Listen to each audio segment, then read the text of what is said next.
Hello साथीहरू, आगामी फागुन 21 गते निर्वाचन हुँदैछ र निर्वाचनमा सहभागी हुनको निम्ति मतदाता नामावलीमा नाम हुन जरुरी छ र त्यसको लागि तपाईहरुको अलरेडी नाम छ भने भइ नै हाल्यो। यदि नयाँ हुनुहुन्छ, उमेर पुगेको छ भने मतदाता नामावलीमा नाम थप्न सक्नुहुन्छ। त्यसैगरी तपाईहरुको मतदाता नामावलीमा त्रुटि भएको छ, बिग्रेको छ भने त्यसलाई सचाउन सक्नुहुन्छ र त्यसैगरी मतदान केन्द्र सार्न चाहनुहुन्छ भने त्यो पनि सुविधा अहिले रहेको छ।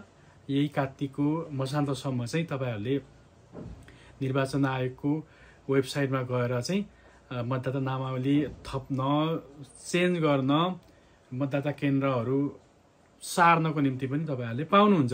त्यसको लागि चाहिँ यो भिडियोमा त म तपाईहरुलाई चाहिँ यदि नयाँ थप्नु पर्यो भनेदेखि अथवा चाहिँ तपाईहरुको मतदान केन्द्र सार्नु पर्यो भने अथवा त्रुटि केही भएको छ भने त्यसलाई सच्याउन सक्नुहुन्छ। त्यो पनि अनलाइन मार्फत तपाईहरुले निर्वाचन कार्यालयमा जानु पर्दैन, भौतिक रूपमा उपस्थित हुनु पर्दैन। तपाईहरुले अनलाइनबाटै तपाईहरुले त्यो विवरण सच्याउन सक्नुहुन्छ र नयाँ हो भने थप्न सक्नुहुन्छ र त्यो भेरिफाई गरेर यदि साँचो हो भनेदेखि चाहिँ त्यो निर्वाचन आयोगले चाहिँ त्यसलाई चाहिँ भेरिफाई गर्नेछ। त्यसको निम्ति तपाईहरुलाई म प्रोसेसको बारेमा चाहिँ सर एकचोटि भन्नेछु। भिडियोलाई अन्तिमसम्म हेर्नु होला है त। म तपाईहरुलाई स्क्रिन शेयर गर्न चाहन्छु।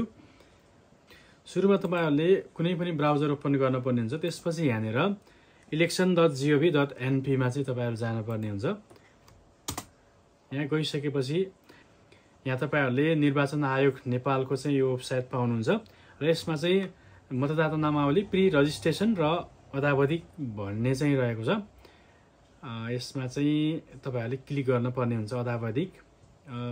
यतापट्टि चाहिँ आफ्नो नाम खोज्नुहोस्मा छ। यदि तपाईहरुको अलरेडी छ भने खोज्न मिल्यो, तर मतदाता नामावलीमा चाहिँ नाम थप्नु पर्यो, अदावधिक गर्नु पर्यो भने चाहिँ यो मतदाता नामावली प्री रजिस्ट्रेसन एन्ड अदावधिकमा चाहिँ क्लिक गर्नुपर्ने हुन्छ। यसमा क्लिक गर्नु होला। त्यसपछि यहाँनिर चाहिँ दुईवटा अप्सन रहेको छ। एउटा चाहिँ नयाँ दर्ता रहेको छ, अर्को चाहिँ नामावली अदावधिक रहेको छ। तपाईहरुले यदि नयाँ दर्ता गर्न चाहनुहुन्छ भने नयाँ दर्तामा क्लिक गर्नुहोस्। त्यसपछि आफ्नो मोबाइल नम्बर राख्नुहोस्। मोबाइल नम्बर राखिसकेपछि ओटिपी कोड आउँछ। त्यसपछि तपाईहरुले प्रविष्टि गर्न मिल्छ। तर मैले अहिले चाहिँ नामावली अदावधिक गर्ने चाहिँ तपाईहरुलाई देखाउन चाहन्छु। यसमा क्लिक गरिसकेपछि यहाँनिर मोबाइल नम्बर राख्ने ठाउँ आउँछ। यसमा चाहिँ आफ्नो मोबाइल नम्बर टाइप गर्नु होला।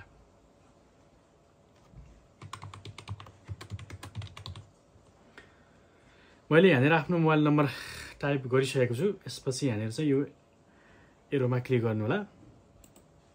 त्यसमा चाहिँ तपाईको मोबाइल नम्बरमा चाहिँ ओटिपी कोड आउँछ। त्यो चाहिँ ओटिपी कोड राख्नुपर्ने हुन्छ है त।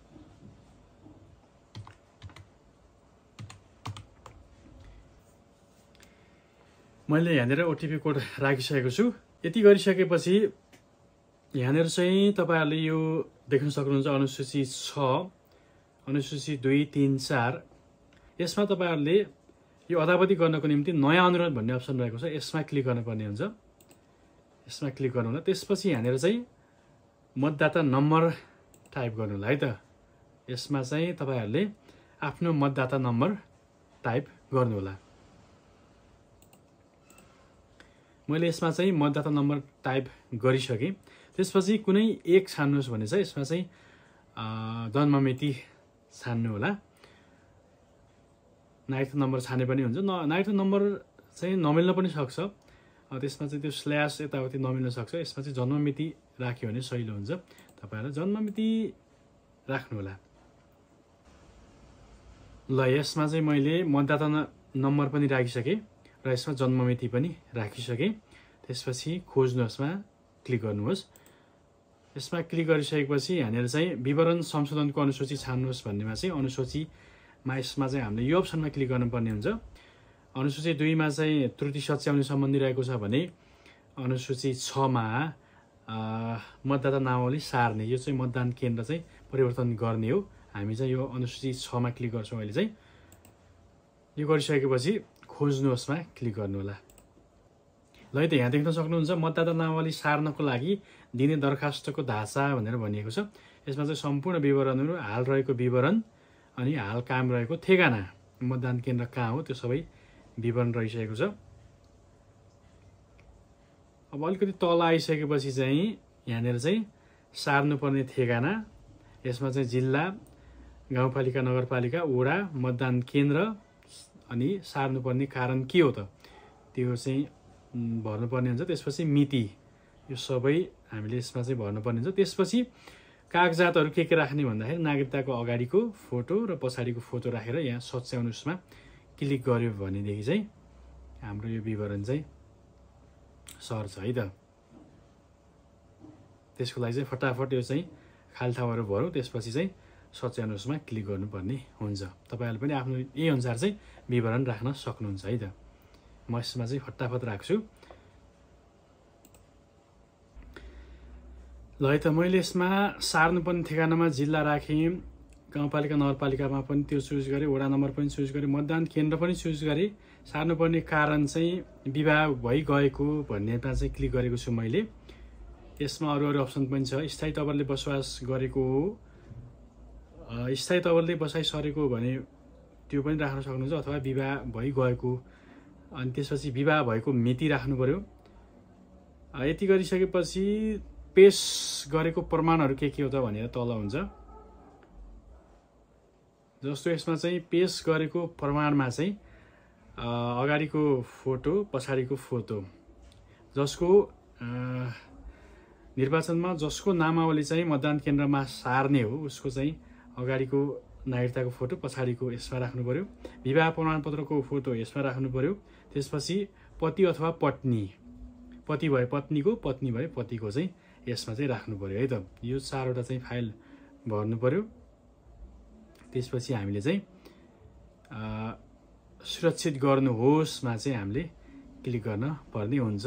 म्याक्सिमम चाहिँ फाइल 500 KB भन्दा 500 KB सम्म 1 MB भन्दा कमको चाहिँ यसले एक्सेप्ट गर्छ। त्यो चाहिँ एकदम ध्यान दिनु होला। त्यति गरिसकेपछि हामीले चाहिँ सुरक्षित गर्नुहोसमा चाहिँ क्लिक गर्नुपर्ने हुन्छ।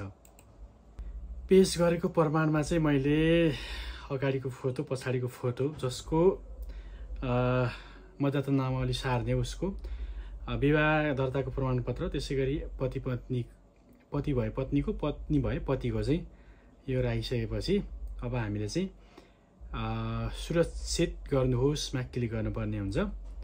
यहाँले क्लिक गर्नु होला। यो फाइल चाहिँ सकभर 1 MB भन्दा तलको चाहिँ 500 KB लेखेको छ, त्योभन्दा तलकै हुनुपर्ने हुन्छ। 1 MB भन्दा तलको सायद एक्सेप्ट गर्छ है त। त्यसपछि सुरक्षितमा क्लिक गर्नुहोस् र यहाँनिर चाहिँ देख्न सक्नुहुन्छ दर्ता सफल भयो भनेर आएको छ। यसलाई चाहिँ हामीले ओके थिच्नुपर्ने हुन्छ र यहाँनिर चाहिँ पेन्डिङ भएको छ, यो अब भेरिफाई गर्नुपर्ने हुन्छ। यो चाहिँ निर्वाचन आयोगले चाहिँ हेर्नेछ भेरिफाई हुन्छ कि हुन्न, सर हेर्नेछ सबै डकुमेन्टहरू, यहाँले तपाईँले पेश गरेको डकुमेन्टहरू सर हेर्नेछ। त्यसपछि भयो भने चाहिँ यो पेन्डिङलाई चाहिँ एप्रुभ भनेर आउँछ।